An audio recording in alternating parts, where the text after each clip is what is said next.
incrível parar para pensar como certas ideias espirituais lá do século XIX formam a base para muitas terapias alternativas que a gente vê por aí hoje, né? Pois é, exatamente essa linha que nós vamos traçar aqui. Uma jornada fascinante pela consciência humana. Olha, tudo começou com um problemão. Pensa só, Allan Kardec, o cara que codificou o espiritismo, estava de frente com fenômenos da consciência que simplesmente não tinham nome. A linguagem da época não dava conta. E aí, qual foi a solução dele? Simples. Se não existe palavra, a gente cria uma. Então, o nosso roteiro de hoje vai ser o seguinte: a gente começa com essas novas palavras para a consciência, passa pelos dois pilares de Kardec, entende a diferença crucial entre o sonambulismo espiritual e o clínico, depois a gente faz a ponte da doutrina para a prática moderna, explora a ideia de um arquivo universal e fecha com a ciência da alma em evolução. Vamos lá? Ok, então vamos fundo nisso. Imagina a cena. Kardec se depara com o fenômeno, a projeção do espírito para fora do corpo. Como descrever isso? Ele pegou uma palavra que já existia na medicina da época, sonambulismo, e deu um significado completamente novo. Ele ressignificou o termo para poder explicar o que estava observando. Beleza. Para a gente entender de verdade esses estados alterados de consciência, na visão de Kardec, tem dois conceitos que são, assim, a base de tudo. São os pilares que sustentam o pensamento dele.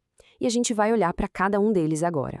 Então, o primeiro pilar é o tal do estado sonambúlico. E aqui, atenção, é super importante entender que para o Kardec isso não tem nada a ver com sonambulismo comum, aquele de andar dormindo. Não, é um estado consciente de projeção espiritual. É como se a alma se soltasse um pouco do corpo para conseguir perceber mais coisas, para expandir a percepção. O segundo pilar é a mediunidade mental. Sabe aquela intuição forte? Aquele pensamento que parece que não é seu? Então, é mais ou menos por aí, só que de uma forma mais estruturada. Kardec não achava que isso era um dom para poucos, não. Pelo contrário, ele via como uma sensibilidade que, no fundo, quase todo mundo tem para captar pensamentos e influências do plano espiritual. Certo, e agora a gente chega num ponto que gera muita, mas muita confusão mesmo. A palavra sonambulismo. Por isso, é fundamental a gente parar um pouquinho aqui e deixar bem clara a diferença entre o conceito do Kardec e o termo que a medicina usa. Pois é, a pergunta de US$ 1.000.000, né? Sonambulismo não é só andar dormindo? A resposta para isso é o que vai separar, de uma vez por todas, uma coisa da outra.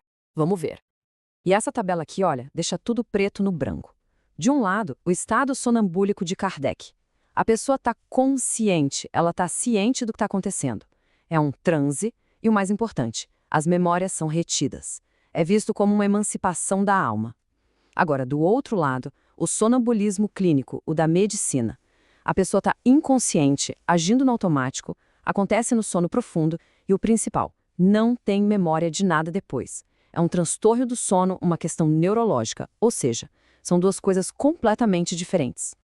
Ok, agora que essa diferença está clara, vamos em frente. Como é que essas ideias lá do século XIX chegam até os dias de hoje e influenciam terapias que são usadas agora? A ponte entre uma coisa e outra é muito mais direta do que parece. Dá para ver a evolução certinha aqui nesse fluxo, né? Começa com a doutrina de Kardec, que basicamente define e explica o fenômeno da emancipação da alma. Aí surge uma necessidade terapêutica, um desejo de usar esse estado para ajudar na cura, para entender traumas. E o passo final são os métodos modernos. Terapias como a apometria e a regressão criam técnicas para induzir esse estado de forma controlada, com o objetivo terapêutico claro. Então, o ponto central é esse aqui, ó. Não importa a técnica. Se há compulsos magnéticos, como na apometria ou de outra forma, o fenômeno de base é o mesmo. É acessar um estado mais profundo de consciência, libertando o espírito, mesmo que temporariamente, das limitações do corpo. As ferramentas mudam, a tecnologia avança, mas a essência do que Kardec descreveu continua lá. E o que acontece quando se atinge esse estado de consciência expandida? Bom, a crença é que se torna possível acessar uma espécie de arquivo, um HD universal de memórias, um banco de dados gigantesco que vai muito, mas muito além da nossa vida atual.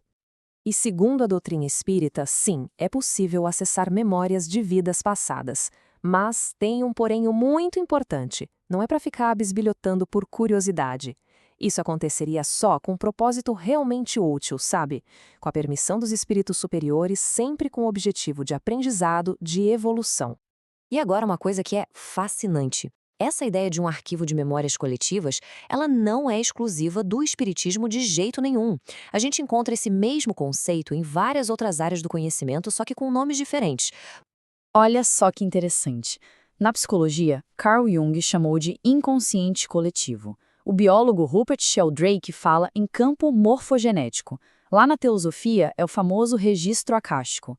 No próprio espiritismo a gente tem o fluido cósmico universal. E até nas constelações familiares de Bert Hellinger, essa ideia está presente. São nomes diferentes, de áreas diferentes, mas todos apontando para uma mesma ideia central, a de que existe um arquivo compartilhado de toda a experiência humana. Bom, e com isso a gente vai chegando ao final da nossa jornada de hoje. Então, para fechar, vamos só amarrar essa ideia principal. Como é que uma filosofia, uma doutrina, se transformou num método prático, numa ferramenta para explorar a consciência? E a grande sacada é essa. O que começou lá atrás com Kardec como doutrina, ou seja, uma base teórica para entender o mundo espiritual, hoje se desdobrou em método terapêutico, em práticas como a apometria. Deixou de ser só um o que é para se tornar um como fazer, de um sistema de compreensão para uma técnica de aplicação. E tudo isso deixa a gente com uma última reflexão, né? Se a nossa consciência realmente guarda a chave para um arquivo tão imenso de experiências, a grande questão talvez não seja mais se ele existe, mas sim o que a gente vai escolher desvendar a seguir. O que vamos fazer com as chaves que estamos aos poucos descobrindo? A exploração, com certeza, está só no começo.